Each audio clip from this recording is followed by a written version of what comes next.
So in this video, I'm going to explain why you should start a site in a boring niche. I'm also going to give 3 examples of some boring niches ripe for the taking. One thing people say when you're starting a website is you should start a niche that you're interested in. And they say you should do this because if it's interesting, then you'll be motivated to keep writing in those early months when nothing's happening on the site. And this is really good advice. Those first few months are critical for any website. Keeping producing content when no one's looking at your site and it hasn't made a penny is hard. However, there is one issue with this advice. For example, my interests are pretty mainstream, to be honest. I'm interested in sports, fitness, pets, cryptocurrencies, and of course websites and SEO. Every single one of my interests there is pretty mainstream. And this means that there's going to be thousands of other websites in those niches competing for the same keywords that I want to rank for. That's not to say you can't do it. Thousands of people have, and I myself have websites in some of those niches that do well. However, they took much more time and much more money to get ranking than my boring niche website, which went from $0 to $1,000 a month in only a year with less than $2,000 total spend. Check out my previous 2 videos for info on that website. So, what I'm saying is, if you want to rank fast, don't start a website in a niche that you're interested in. Unless, of course, you have a very bizarre and obscure hobby that most people have never heard of. Instead, start a website in a boring niche. A niche that people like you and me, who have typical mainstream interests, mainstream hobbies, would never think to start a website in. By doing this, you'll have much less competition, it'll be far easier to rank, and you'll make money from your site much quicker. Before I give you some boring niche examples, let's address the obvious issue with boring niches. And when something is boring, you're likely to give up on it much quicker, aren't you? Writing just a couple of articles could bore you so much that you've given up almost as soon as you started. Well, there are ways round this. In fact, I've got 2 ways for you right here. So, the first way that I would suggest is outsource the content. If you've got a budget to pay people to write, then do that, so you don't have to. You can use platforms such as Upwork, People Per Hour, and you can easily find suitable candidates on those kind of places. And one of the good things about boring niches is that the content often doesn't require a lot of skill or creativity to write. It just needs to be factually correct. So you don't have to be hiring top-rate writers. You can get budget-friendly writers that'll do a decent job if you give them nice, clear guidelines. Now, if you don't have the budget to outsource all the writing, then you're going to have to write it yourself. However, the good thing about boring niches is that often a lot of the queries are very similar. So in most cases, you can create a few templates for your content. And once you've got a few different templates set up for different types of content you're going to need to create, then you can easily have an article written in less than 10 minutes. In a minute, I'll give you an example of how this could work in one of the boring niches. When you're trying to think of a boring, untapped niche, you need to think about the kind of mundane, everyday questions that different types of people might search in Google.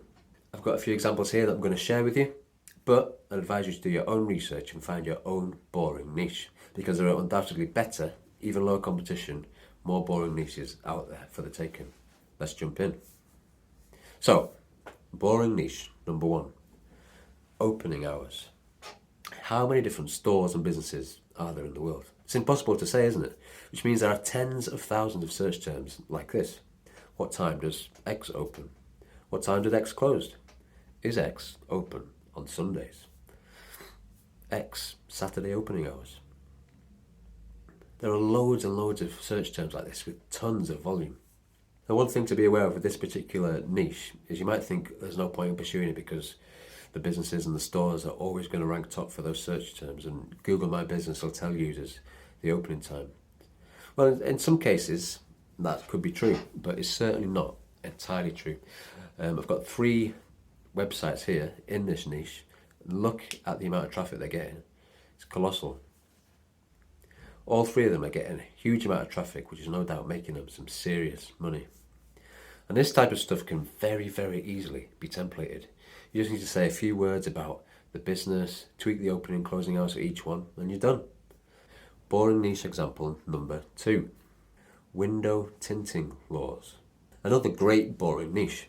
Unless you're a celebrity, and as far as I'm aware I don't have any celebrity subscribers. By the way, if you're watching this and you are a celebrity who hasn't subscribed, please do press the button. Actually, please do the same if you're not a celebrity too, that would be great.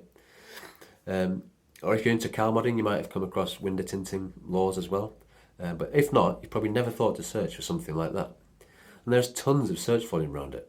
We've got search terms like window tinting laws Florida, window tinting laws UK, penalty for tinted windows, window tinting laws Ohio, window tinting laws Texas. And there's not really a huge amount of competition for a lot of these.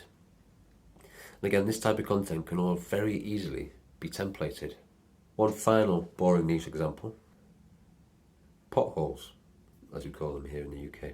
We've got search terms like how to report a pothole, report a pothole Manchester, report a pothole Liverpool, report potholes Surrey.